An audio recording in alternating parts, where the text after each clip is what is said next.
Szevasztok srácok, üdv a klubban! Tiszteltem. Mindjárt folytatjuk.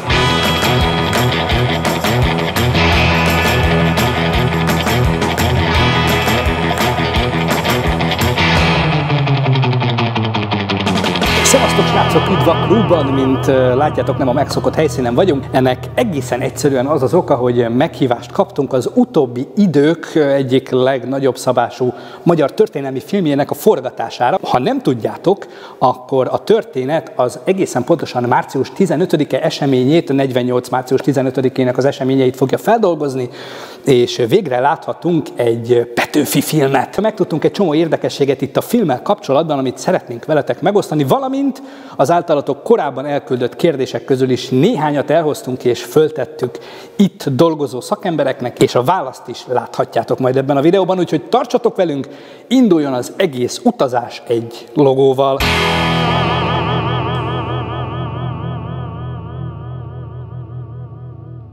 Tehát a helyszín, ahol most vagyunk, azon kívül, hogy a Pillvax, nem ezzel akartam kezdeni, de azért elmondanám, hogy ez a díszlet, amit itt láttok, ez nem hogy korhű, vagy úgy néz ki, mint ahogy a Pillvax kinézett, hanem ez maga a Pillvax. Tehát olyan szinten ez maga a Pillvax, hogy az asztalokon lévő újságok, az étlap, illetve amit a forgatáson például ettek a színészek, ételek, az mind-mind az eredeti 48-as rekonstrukciója. Egyfelől nagyon törekedtünk mindarra, ami 1848 márciusában Pestre, Budára jellemző volt. Például a mögöttünk látható hatalmas sár is ilyen, hiszen nem volt a város lekövezve. Ekkor pontosabban a Német Színháznál és a helytartó tanácsnál Budán volt egyedül járda vagy kőburkolat. Tehát egyfelől minden nagyon igazi, nem úgy csinálunk, mintha, hanem tényleg olyan.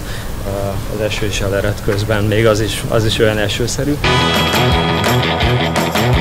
Szóval azon kívül, hogy itt vagyunk a Pillvaxban, egy körülbelül 10 hektáros területen vagyunk, ami itt Fóton épült. Rengeteg utca, utcakép, házak, boltok vannak egymás mellett, ami egyébként a film leforgása után maradni fog, tehát ugyanúgy, mint Etyek, tudjátok, Etyek Wood, ahol a lovas filmeket szokták forgatni. Egy ilyen ahhoz hasonló helyszínt alakítottak ki itt a készítők, tehát valószínűleg még sok magyar és nemzetközi filmben fogjuk későbbiekben ezeket a díszleteket, vagy ezeket a falakat viszont látni. Amit még érdekes tudni, hogy rengeteg statisztával dolgozik a produkció, nem volt ritka a 150, vagy akár a legnagyobb jelenetnél a 400 fős statiszta sereg sem. Nyilvánvalóan ugye ennek a mennyiségű embernek ruha is kell, úgyhogy bementünk és megnéztük, hogy hol tárolják, illetve mennyi ruha kell 400 statisztának, hát ledöbbentünk, töménytelen mennyiségű ruha van.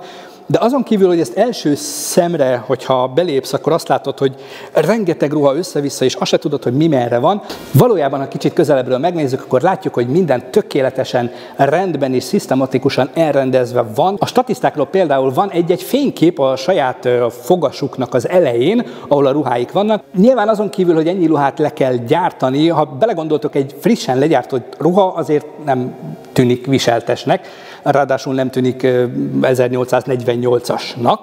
Úgyhogy erre, mint megtudtuk, külön stáb van, aki azzal foglalkozik, hogy öregíti, koptatja és rongyosítja a ruhákat, hogy minél inkább az a hatása legyen, hogy ezt bizony naponta hordták a 800-as évek végén.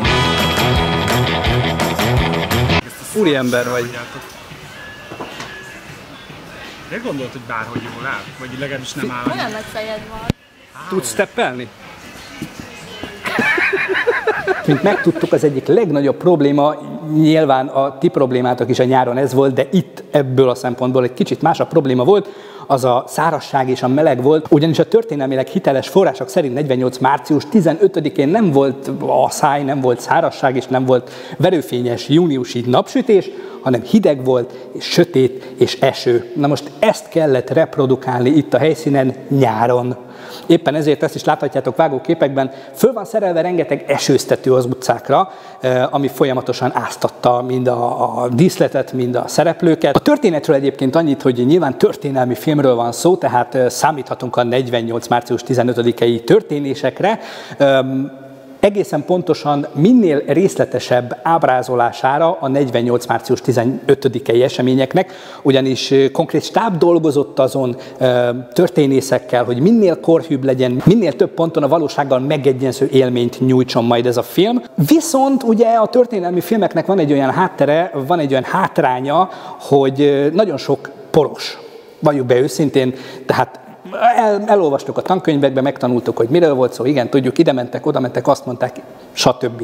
Most ez önmagában, attól eltekintve, hogy egy jó élmény mondjuk ezt látni vizuálisan, amit korábban nem lehetett, de önmagában a történet szempontjából ez nem egy nagy true-vive. Ez a film abban lesz még különleges, hogy van ez a nagyon pontos, történelmi hiteles alap, és ehhez egyébként egy fikciós szál is hozzákeveredik. Van egy teljesen fiktív szála a történetnek, ami behoz egy kalandfilmes, nagyon izgalmas, ilyen érzelmi hullámvasutat ebbe az egész filmbe. És a gondolkodás, ami mindezt megszülte, az nagyjából 3 évvel ezelőtt történt, amikor elkezdtük írni ezt a forgatókönyvet, és az ember persze megnézi, hogy mi történt március 15-én, picit mélyebb fúrásokat végez, és akkor is azt láttuk, hogy az egész kicsit olyan, mintha olyan nagyon simán menne, olyan dróton húznák. Holott a mi fejünkben az volt, hogy ha a Táncsics Mihály ebben a pillanatban egyébként egy teljesen ártatlan politikai pamflet miatt hónapok óta börtönben ül, akkor feltételezhetjük, hogy az osztrákok nem ültek karbatett kézzel, és nem várták azt, hogy néhány 20 éves ibilliót csináljon a városban.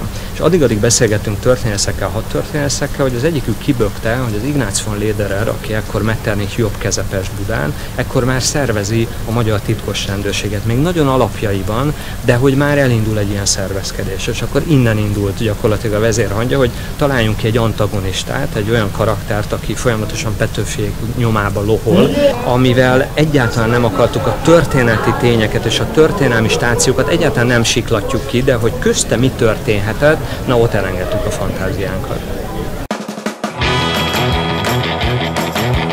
Ha ez a film egy picit tud ebből a játékfilmes stílusból hozzátenni a történelmi filmes vonalhoz, és egy ilyen érdekes hibridet kialakítani, akkor ez egy nagyon izgalmas irány lehet a továbbiakban, és ilyen típusú filmeket, ilyen típusú történelmi filmeket egyébként szerintem mi is szívesebben néznénk, és ti is szívesebben néznétek, úgyhogy izgatottan várjuk, hogy milyen lesz a történet. Van benne egyfajta olyan elvárás is, vagy egy olyan szándék, hogy ezt a történelmi film hagyományát egy picit leporolni, és egy picit modernebbé tenni, és egy... Maximálisan így van. Tehát én azt gondolom, hogy a magyar történelem tele van olyan alakokkal és olyan eseményekkel, amelyekhez igenis kötelességünk hozzányúlni. Nem mindegy, hogy hogyan. Tehát kellő tisztelettel és alázattal, de ez nem azt jelenti, hogy ne lehetne még izgalmasabbá, még érdekesebbé tenni. Szoktam mondani, hogy a Mel Gibson Rettenthetetlen című klasszikusa, ami generációk nőttek föl, és mindannyian imádjuk. Ott most, ha kicsit túlozni akarok, még az évszázadot sem sikerült eltalálni, ahol játszódik, és senkit nem zavar, mert mindenki, amikor megnézi, akkor a második óra végén skót szabadságért küzdő harcos szeretne lenni, William Wallace-t követve.